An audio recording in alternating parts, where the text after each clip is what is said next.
warning. The coffee cup slipped from Zara's hand. Hot liquid splashed across the metal floor of the observation deck, but she didn't notice. Her yellow eyes were locked on the screen in front of her, wide with something that looked like fear. "Zara, what's wrong?" her coworker asked, walking over with a smile. "Did you see a ghost or something?" Zara couldn't speak. Her mouth opened, then closed. Her finger trembled as she pointed at the main display screen. There, floating in the darkness of space above their home planet Zelthor Prime, was a ship. Just one ship. That's it? Her coworker laughed. "One tiny ship. And you're scared?" "Zara, we have the strongest fleet in this sector. We have 3,000 warships orbiting our planet right now." But Zara wasn't listening.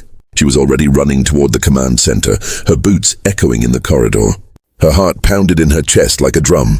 Other aliens stopped and stared as she rushed past them. Some laughed. Some looked confused. She burst through the doors of the command center. Commander Throck stood in the middle, his forearms crossed over his massive chest. He was talking to his officers, discussing lunch plans. Everything was normal, peaceful. "Commander," Zara shouted. "We have to evacuate now." The room went silent. Everyone turned to look at her. Commander Throck's face showed annoyance. "Scientist Zara," he said slowly. "What are you talking about? Evacuate? Have you lost your mind?" "Sir, there's a ship." "Yes, we know. One small ship. Probably a lost trader or explorer. We'll send a patrol to check it out." "No." Zara's voice cracked. "Sir, please listen to me. That's not just any ship. That's a human ship." The word human made some officers chuckle. One young soldier even laughed out loud. "Humans?" Throck said, raising one eyebrow. "Those weak creatures from the outer colonies. The ones who only have small farming settlements. The ones we captured their colony from 2 months ago." "Yes, sir." "Those humans. Then why are you worried? We took their colony easily. 200 humans, and they didn't even fight back. They just surrendered. They're peaceful, weak, not a threat." Zara pulled out her datapad. Her hands shook as she searched through files. Old files, ancient files, records that nobody read anymore. "Sir, please just look at this. I've been studying human history for the past week. After we took their colony, I got curious. I wanted to know more about them. And?" Throck waved his hand dismissively, and every species that attacked humans disappeared. The room got quiet again. But this time it was different. A few officers leaned forward. "What do you mean, disappeared?" an officer asked. Zara's fingers flew across her datapad. "The Krell Empire. 50 years ago, they attacked a human mining station. 3 months later, their entire empire was gone. 12 planets. All destroyed." "Coincidence?" Throck said, but his voice was less confident now. "The Vorn Collective. 30 years ago, they enslaved a human colony ship. 2 months later, the Vorn homeworld was a dead rock. Nothing alive, not even plants. Maybe the Razor Clans, the Hive Queens, the Silkar Dominion, all attacked humans. All gone now. Sir, in the past 100 years, 7 major civilizations attacked humanity. None of them exist anymore," an officer spoke up quietly. "But we never heard about this. The humans don't have a big fleet. We've seen their ships. They're small, few in numbers." Zara nodded. "That's what everyone thinks. That's what they want everyone to think. Sir, according to these records, humans don't show their strength. They hide it. They live quietly. They farm, they trade, they smile. But when you hurt them..." She didn't finish the sentence. She didn't need to. Commander Throck looked at the main screen. The human ship still floated there, not moving, not attacking, just waiting. It was small compared to their massive warships. It looked almost fragile. "It's just one ship," Throck said.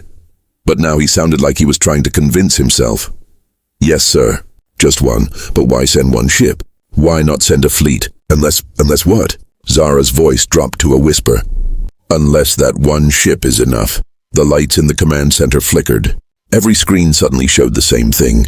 The human ship. And then words appeared. Written in perfect Zelthor language. "We know you have our people. Release them. Leave the colony planet. You have 24 hours. The message was simple. Calm, no threats. No anger, just facts. Commander Throck stared at the screen. His 4 hands slowly unclenched. For the first time in his military career, he felt something cold creep down his spine. "Sir," an officer whispered. "What do we do?" Before Throck could answer, another alarm blared. A young soldier called out from his station, his voice shaking. "Commander, the human ship. It's powering up something. Our sensors can't identify it. It's not a weapon. It's not shields. It's something else. Something we've never seen before. Zara closed her eyes. She knew what was coming. Sir, she said quietly. They're not here to talk. That message? That was the talk. Now they're giving us a choice. What choice? Run, or find out why 7 empires don't exist anymore. The human ship's lights grew brighter. Space around it began to shimmer. Reality itself seemed to bend near the vessel, and somewhere far away, beyond the stars, something much bigger was waking up. The warning had been delivered. Now came the test.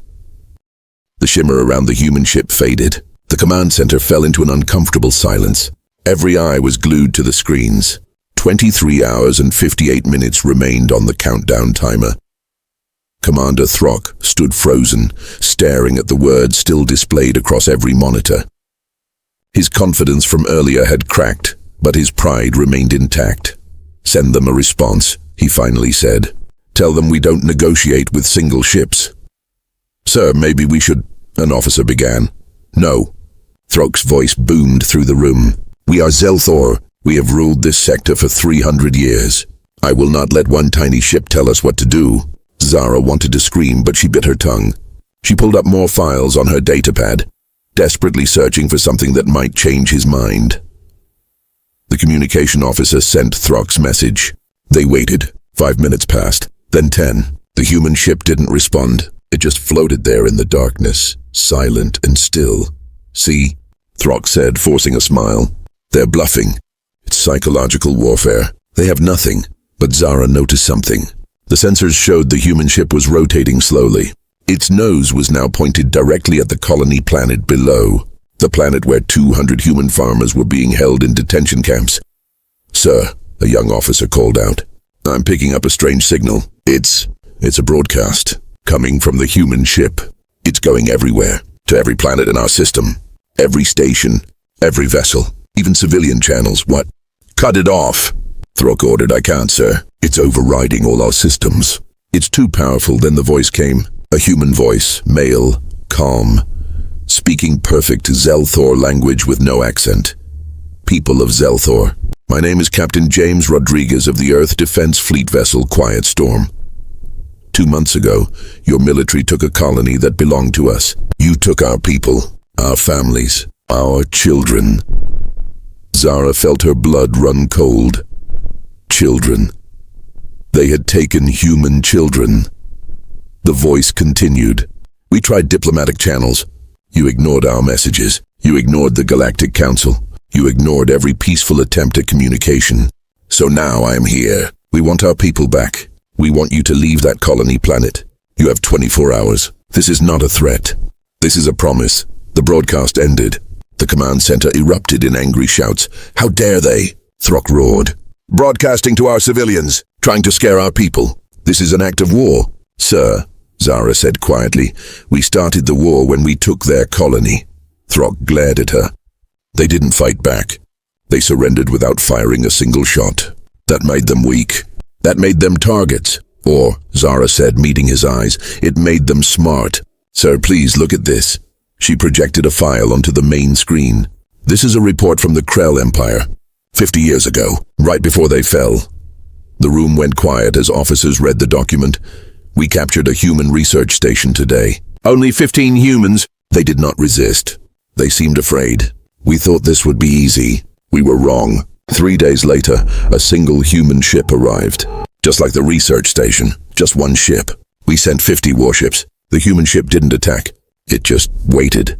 Then something came through behind it. Something big. We lost contact with our fleet. Then we lost contact with our second fleet. Then our third. By the end of the week, we had lost everything. The humans are not what they seem. If you are reading this, run. Don't make our mistake, run. The file ended with coordinates and a date stamp. Officers checked the coordinates. They all led to empty space. No planets, no stations, nothing. Just debris fields that were once the mighty Krell Empire.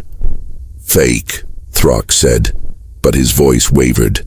Old propaganda. Sir, the sensor officer called out. The human ship is moving. Everyone turned to the screens. The Quiet Storm was indeed moving, but not toward them, not toward the planet. It was moving away out into empty space. They're running. An officer laughed. They're leaving. But Zara's face had gone pale. She knew what was coming. No, she whispered. They're not running. They're making space. Space for what? Throg demanded. The answer came immediately. The stars behind the quiet storm began to distort. Space itself twisted and bent. Reality rippled like water. A massive tear appeared in the fabric of space, glowing with blue-white light. What is that? Someone shouted. It's a jump gate, Zara said, her voice hollow. An artificial wormhole. Sir, that ship. It wasn't a warship. It was a gate ship. A door opener. A door for what? The first ship emerged from the gate. Then another. Then 10 more. Then 100. Then hundreds. They kept coming. Big ships. Small ships. Carriers, destroyers, cruisers, fighters. Every type of vessel imaginable. They poured through the gate like an endless river of metal and fire. The command center fell into absolute silence. Officers stood with their mouths open. Some dropped their data pads. One soldier started crying quietly. Zara's computer counted the ships automatically. The number climbed. 500, 800, 1,000, 1,500, 2,000, and they kept coming. The Zelthor fleet had 3,000 ships. It seemed like a lot. Until now. Until they saw the human fleet. Until they realized the humans had more. Much more. How? Throg's voice was barely a whisper. How is this possible? We had intelligence. We had spies. Humans only have small fleets. Scattered colonies. No central military.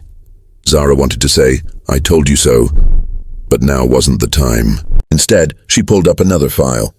Sir, humans don't keep their fleet in one place. They hide it. Spread it out. Make themselves look weak. Make themselves look unimportant. They learned this strategy thousands of years ago in their own history, on their own planet. It's called speak softly and carry a big stick.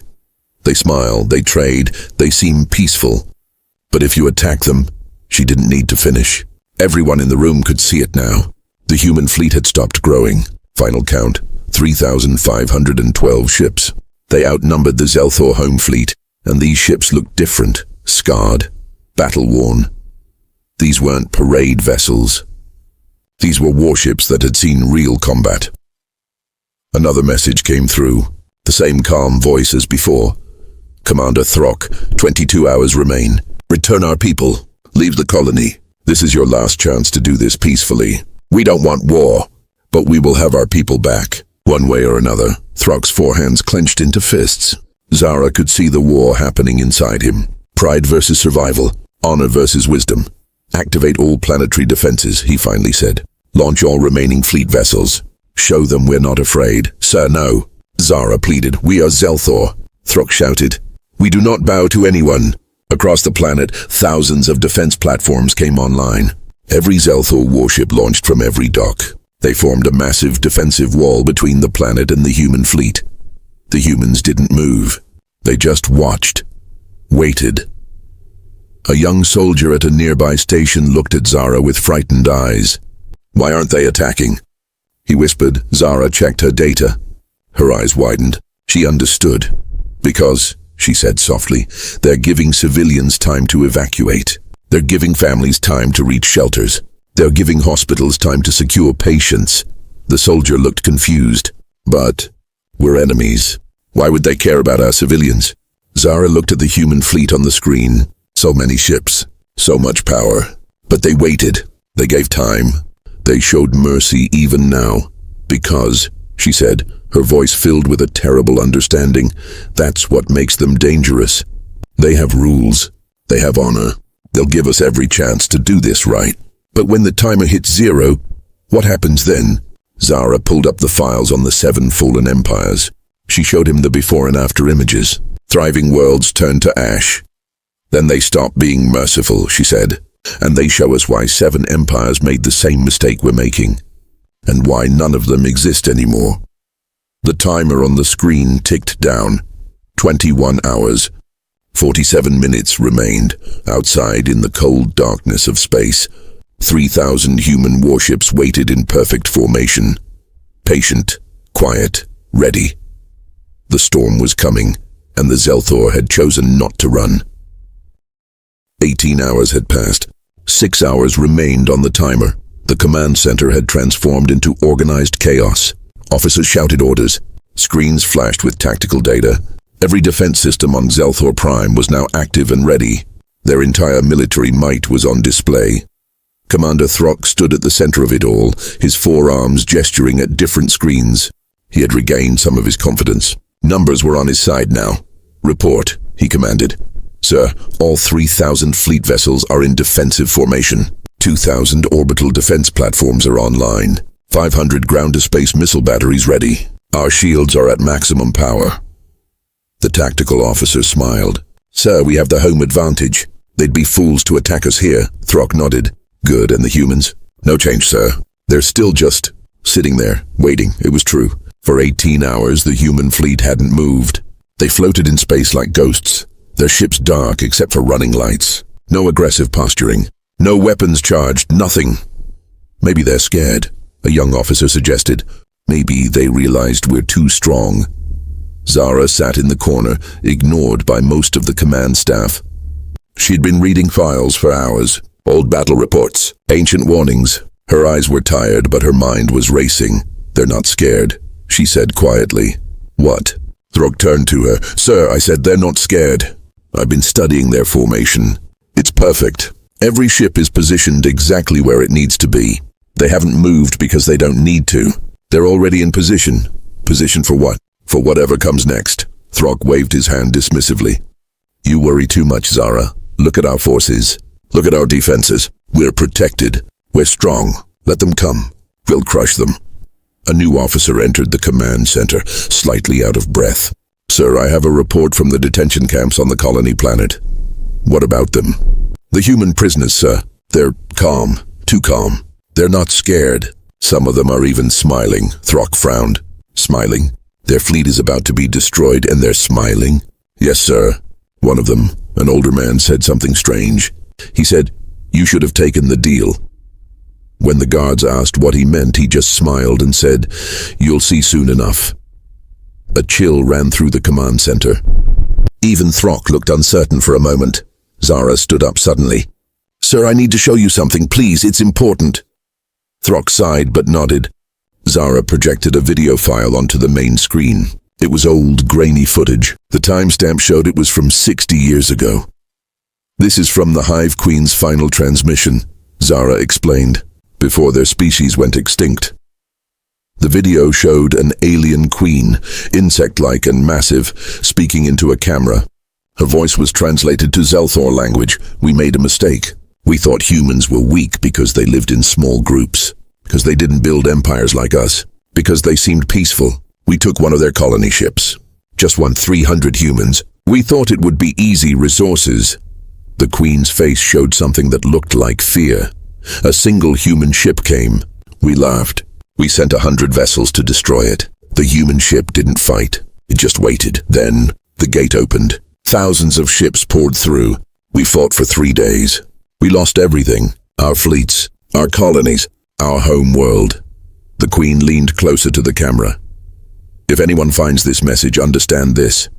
Humans are not like us. They don't conquer for glory. They don't build empires for pride. They just want to live in peace. But if you hurt them, if you take their people, they will come. All of them. And they will not stop until they have their people back. They don't care about your strength. They don't care about your numbers. They only care about their own. Run. Don't make our mistake. Run." The video ended. The command center was silent. "Propaganda," Throck said, but his voice lacked conviction. "Fear tactics." "Sir," Zara said, "the Hive Queens had 10,000 ships. They had 50 colony worlds. They had been a spacefaring species for 2,000 years. Now they're gone, completely extinct, all because they took one human colony ship." "We're different," Throck insisted. "We're stronger. We're smarter." "That's what they all said, sir." The timer ticked down. 5 hours and 30 minutes remained. A communication officer suddenly sat up straight. "Sir, incoming transmission from the human fleet. It's different this time." "Play it," Throck ordered. A new voice came through. Female this time. Older, tired. "This is Admiral Sarah Chen of the Earth Defense Fleet. I'm the commander of this fleet. I'm speaking directly to you, Commander Throck, and to the people of Zelthor." The voice paused. "I have been in the military for 42 years. I have fought in 7 wars. I have seen things I wish I could forget. I have given orders that still haunt me at night. I'm telling you this because I want you to understand something important. Another pause. I don't want to fight you. I don't want to destroy your ships. I don't want to harm your people. I'm a grandmother.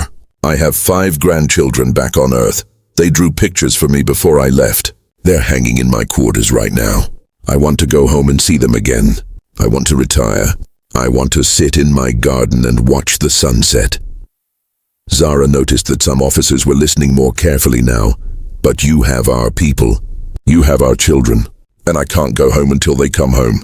So I'm asking you, one soldier to another, one parent to another, one sentient being to another. Let them go. Leave that planet. Let this end peacefully. The transmission paused for a long moment. In 5 hours, the timer will reach 0. If our people are not released, if you have not withdrawn from that colony, I will give the order to attack. And Commander Throck, I need you to understand what that means. The Admiral's voice became harder, colder. The ships you see are not our entire fleet. They're just what we could gather quickly. We have more, many more, spread across hundreds of systems. This fleet alone has enough firepower to turn your planet into glass. But we won't do that. We follow rules. We have honor. We'll target only military installations. We'll avoid civilian casualties as much as possible. We'll fight with one hand tied behind our backs because that's who we are. Another pause. But make no mistake, we will win. We always do. Not because we're better warriors. Not because we're smarter. But because when you fight humans, you're not just fighting soldiers. You're fighting people who are trying to get home to their families. And there's nothing more dangerous in this universe than someone fighting to get home. The transmission ended. The command center was absolutely quiet. Zara saw several officers exchange nervous glances. Some looked at the screen showing their own families' pictures. She's lying, Throck said, but he sounded uncertain. They're trying to scare us. Sir, a sensor officer called out. I'm picking up something strange. The human ships, they're synchronizing. All of them, moving in perfect unison. It's like they're one organism. On the screens, the human fleet began a slow, coordinated dance. Ships rotated. Formations shifted. Every vessel moved in perfect harmony with every other vessel. It was beautiful and terrifying at the same time. That's impossible, an officer whispered. That level of coordination. The communication lag alone should make it impossible. Zara shook her head. They've been fighting together for centuries. They've perfected it. Sir, this is what I've been trying to tell you. When humans fight, they don't fight as individuals. They fight as one united force. Every ship knows exactly what every other ship is doing. Every captain trusts every other captain completely. A young soldier, barely out of training, approached Zara quietly. His voice shook. Ma'am, can I ask you something? Of course. Do you think we can win? Zara looked at the screens. She saw the Zelthor fleet, impressive and powerful. Then she looked at the human fleet, smaller ships but perfectly coordinated. She thought about the 7 extinct species. She thought about the warnings, honestly. She said softly, No, I don't think we can win. I think the only question is how many of us die before Commander Throck admits that. The soldier's face went pale. Then what do? We hope that our commander finds wisdom before the timer hits 0. Across the command center, Throck stared at the countdown. 4 hours and 53 minutes remained. His 4 hands clenched and unclenched repeatedly. Officers waited for his orders. Outside, in the cold vacuum of space, the human fleet continued its synchronized dance, waiting, patient, ready. In the detention camps on the colony planet below, 200 human prisoners sat calmly. Some held hands, some prayed, some sang quiet songs. But none of them looked afraid. They knew what was coming. They knew their people never left anyone behind. The timer ticked down. 4 hours and 47 minutes. The storm was almost here, and Commander Throck still hadn't made his choice. 3 hours remained on the timer. Commander Throck had been silent for the past hour. He stood in the center of the command room, staring at the screens. His 4 arms hung at his sides. Officers waited nervously for orders that never came. Zara watched him carefully. She could see the war happening inside his mind. Pride versus survival. Honor versus wisdom. The choice that would decide the fate of millions. Sir, an officer finally said quietly, we need to make a decision. Throck's jaw tightened. Prepare all forces for combat. When that timer hits 0, we fight. Sir, please, Zara began. Enough. Throck's voice echoed through the command center. I've listened to your warnings.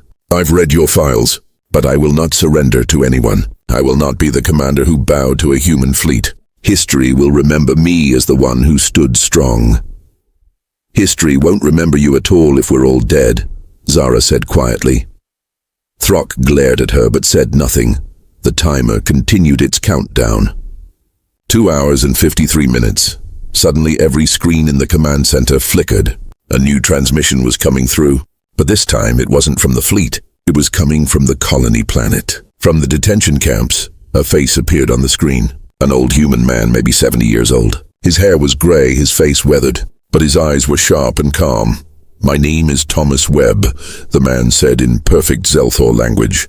I'm one of the prisoners you took 2 months ago. I'm a farmer. Been farming for 50 years. Before that, I served in the Earth Defense Fleet for 20 years. He smiled slightly. I know you're watching this, Commander Throck. Your guards told me about the fleet in orbit. They told me you're refusing to surrender, so I wanted to tell you a story. Maybe it'll help you make your decision. Throck wanted to cut the transmission, but something made him hesitate. Thomas continued. 40 years ago, I was a young soldier, just 25 years old. I served on a ship called the Morning Star. We were part of a rescue mission. The Razor clans had taken a human mining colony. 50 people. They thought we'd negotiate, pay ransom. They were wrong. The old man's eyes grew distant, remembering. We sent one ship first. Just like now. The Razor clans laughed. They sent 200 ships to destroy it. Our single ship didn't fight back. It just waited. Then the gate opened. 5,000 human ships came through. The battle lasted 6 hours. We didn't lose a single vessel. The Razor clans lost everything. He leaned closer to the camera. But here's the thing, Commander. We didn't want to fight. We gave them chances. We gave them warnings. We gave them time. But they chose pride over wisdom. And now the Razor clans don't exist. Their children don't exist. Their grandchildren were never born. All because their leaders couldn't admit when they were wrong. Thomas paused, his voice becoming softer. I'm 72 years old now, Commander. I have 3 daughters, 7 grandchildren, 2 great-grandchildren. They're all back on Earth waiting for me to come home. And I will come home. One way or another, I will see my family again. The only question is, how many Zelthor families will be destroyed before that happens? The transmission ended. The command center was silent. Several officers were staring at their own family pictures on their personal screens. The timer showed 2 hours and 38 minutes. Sir, a tactical officer said hesitantly. Perhaps we should consider— No, Throck said firmly. We fight.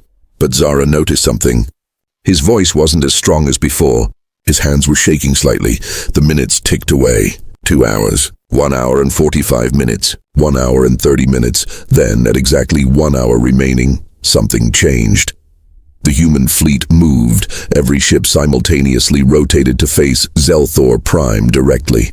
Weapons ports opened. Shields powered up. The casual waiting was over. Now they looked like what they truly were, warships. A final transmission came. Admiral Chen's voice. Commander Throck, 1 hour remains. This is your final warning.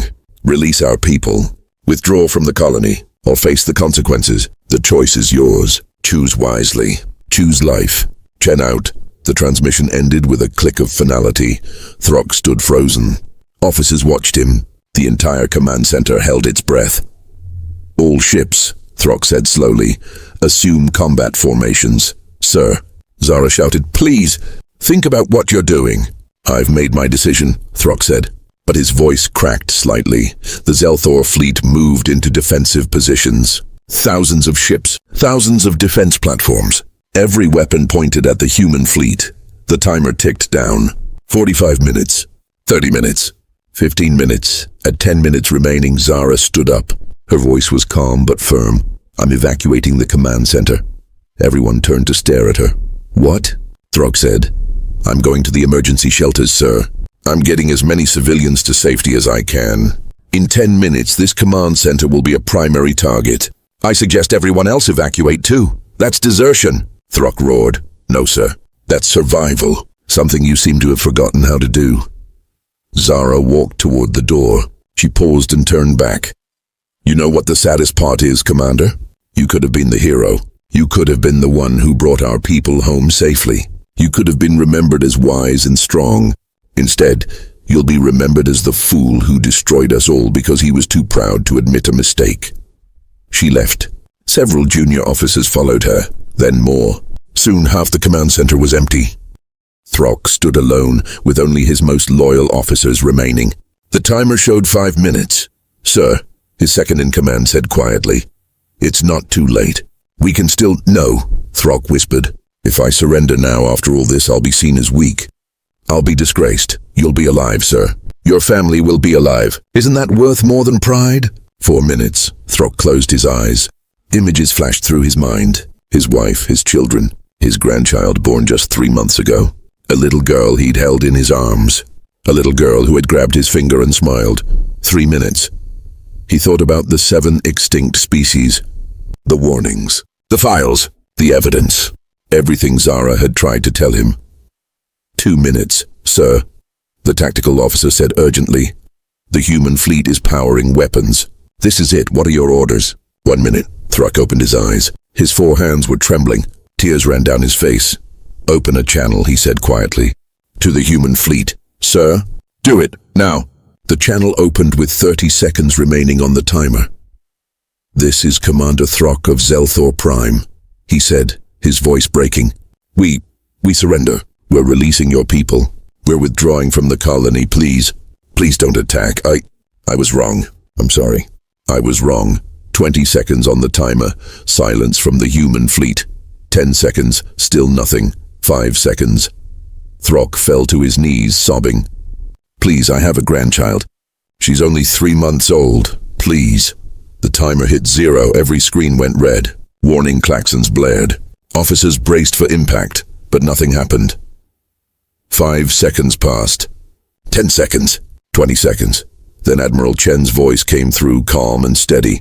Stand down, Commander Throck. Begin immediate release of all human prisoners.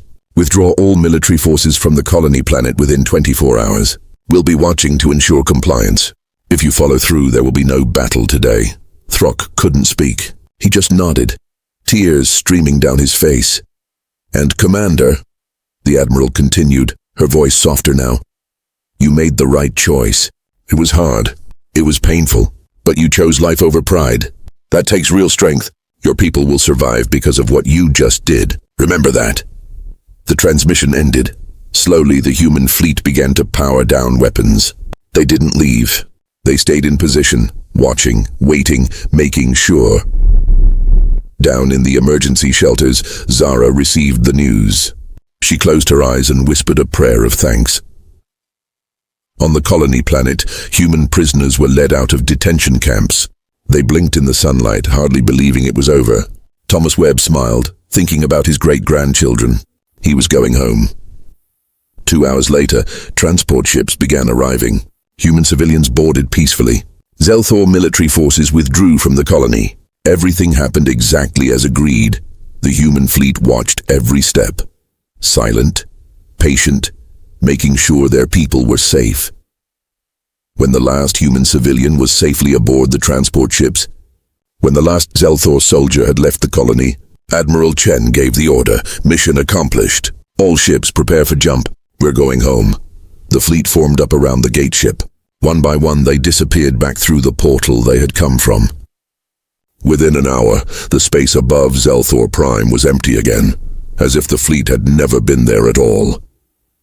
But everyone knew. Everyone remembered. 3 weeks later, Zara sat in her new office. She had been promoted to Chief Military Advisor. Her job was to update all Zelthor military protocols and intelligence files.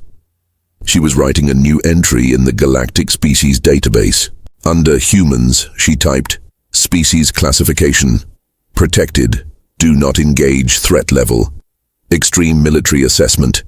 Humans maintain distributed fleets across hundreds of systems. True military strength unknown, but estimated to be significantly higher than any current galactic power. They prefer peaceful coexistence, but will respond with overwhelming force if their people are threatened. Recommendation: maintain friendly diplomatic relations.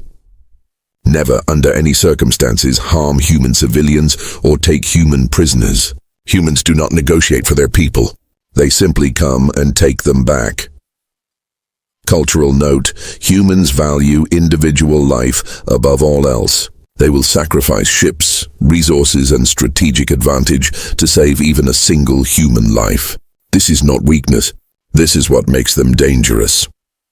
Final warning: do not mistake human kindness for weakness.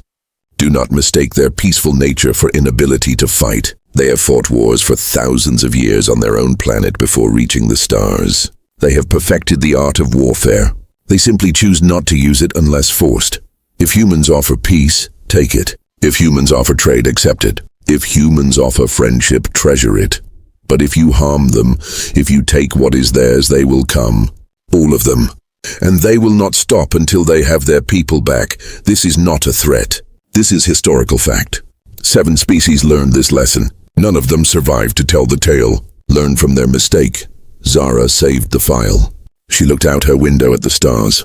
Somewhere out there, the human fleet was returning home. Families were reuniting. An old farmer named Thomas was probably holding his great-grandchildren right now. She smiled slightly. Commander Throck had been quietly retired.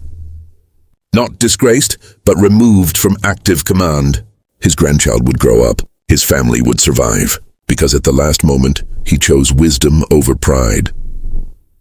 The galaxy had learned a lesson that day. Humans were not conquerors. They were not empire builders. They were just people who wanted to live in peace. But they were also people who would cross the universe, command fleets of thousands, and face impossible odds for one simple reason: to bring their people home. And there was nothing more terrifying in the universe than that. The end.